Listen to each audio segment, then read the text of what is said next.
Hello, I'm Brian Robinson. Basically, I did a video a while back and had it placed on my site about how to create your own CBRs. Much of the information which you're seeing will walk you through that I've got on the website. A lot of people like this, but I did have a video, and apparently it had some, I think I used a bleach manga a couple of years ago, and I guess evidently it got yanked because of that. So today I'm going to be using public domain comics in my videos, so hopefully this one won't get yanked.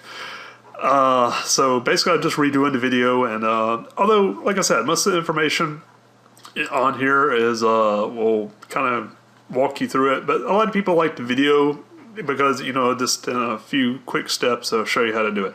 First thing you'll need is like some kind of compression, video compressing program like WinRare or WinZip. I prefer WinRare, even though it's not technically a free program. A lot of people use it like that because it's what they call it's not freeware, it's nagware. You can use it freely, but it'll just sit there and like pester you like every time you use it. Like, hey, by the way, we really would appreciate you buying this, So it's what I call nagware, but you can still use it for, nobody. If all you're going to be using it for is like, just making these CBRs, that's perfectly fine. There's other programs. I'm just using WinRare as an example. They're the most popular and they're most easy to find. You can go to sites like Snap Files and find it, it's pretty freely. Go ahead and open my folder. Let's go ahead and get started. I've downloaded some a couple of public domain comics. I've looked around. These are in the public domain. One is called Little Ava, and another is Regular Fellas Heroic Comics #1, and one is an old issue with really crappy art that I did a while back. So I'm going to be using those in these examples. Basically, you want your files, like I said on my website, just put them in starting with 0, 1, 2, 3, 4, 5. You can put 0, 0, 0, 1, 0, 0, 2, whatnot. But the main key is put them in order because you want them in a numerical order so everything doesn't get all jumbled up. In other words, it just helps you in the long run because at some point, if you don't do it correctly, everything will be not in sequential order and it'd be unreadable. You were like, wait a minute, I'm on page 5, and then it'll jump to like page 50, and you kind of get the idea of what possibilities could happen if you misnumber it or if the program misinterprets it, so always make sure your numbering's correctly, like 0, 1, 2, 3. Okay, these are really good examples. Over here I've already got some. This is probably more about what your speed will be, because you'll probably just go in here really quickly and rename, like I just went in and put 0001, 002. You don't have to put the 00, but I just, makes it easier to keep up with, especially if you got a lot of issues and a lot of, JPEGs and whatnot you're messing with. By the way, most of these are JPEGs, so let's see. Okay, basically you want something set up about like this.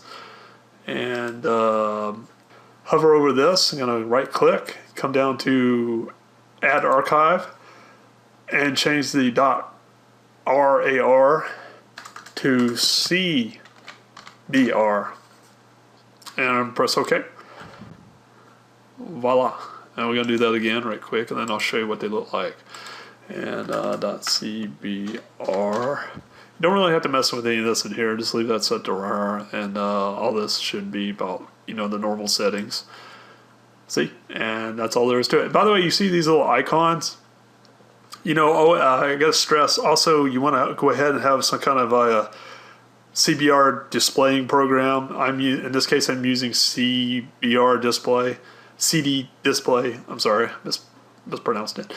And it's one of the older programs. I like it because it has a little icon. But whatever CBR reader you have, the minute you create these files, you're going to see the icon for your main CBR reader, because then the computer knows, like, it's the same. Like an example would be like if you had a PSD file and you had Photoshop, you would see a Photoshop icon because your computer would know, oh, that icon .psd is for Photoshop.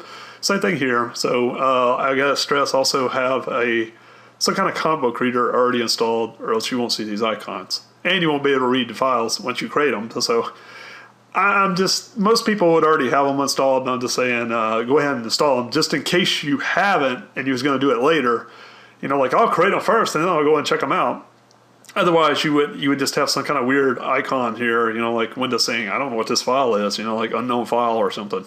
Judging, I'm assuming you're using Windows because that's what I'm using an example in. You can use it in, order, maybe Linux or, Mac or whatever. I'm just, like I said, I'm using the example of Windows because that's what I use. But, and it may even behave a little bit differently in those different operating systems. I'm not really sure.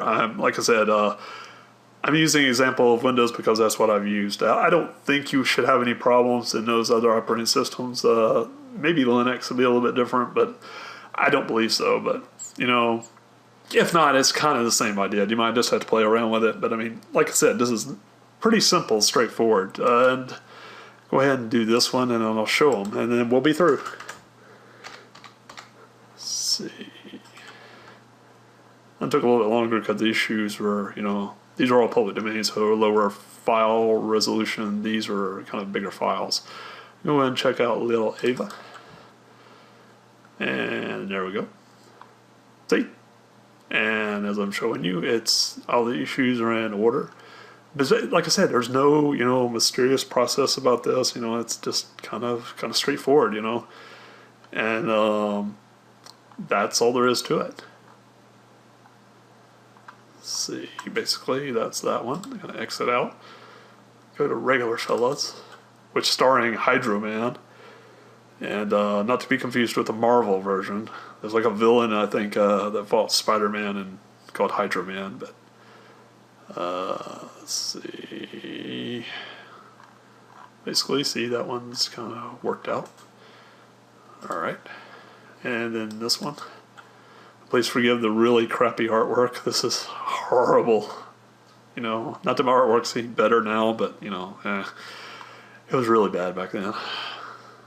Yeah, pretty bad. But anyway, this is how you make a CBR file, and I hope you've enjoyed this.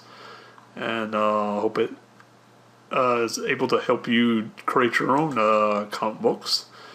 So if you have a problem, or if you get hung at this video at any point, like I said, it's pretty straightforward. But if not, you can go to my site, and you kind of use my site in the video, and it should be able to help walk you through any problems you have. Chances are, if you're watching this, you probably know that by now. But anyway, so basically that's it. That's how to make a CBR file. I hope you've enjoyed this, and I hope you have fun creating your own CBR comics. Hey, but keep them legal. Of course, use public domain and your own comics. I don't want to get anybody in trouble. So just let's keep it legal. You know what I mean. All right, have fun making your CBR comics, and I'll catch you later.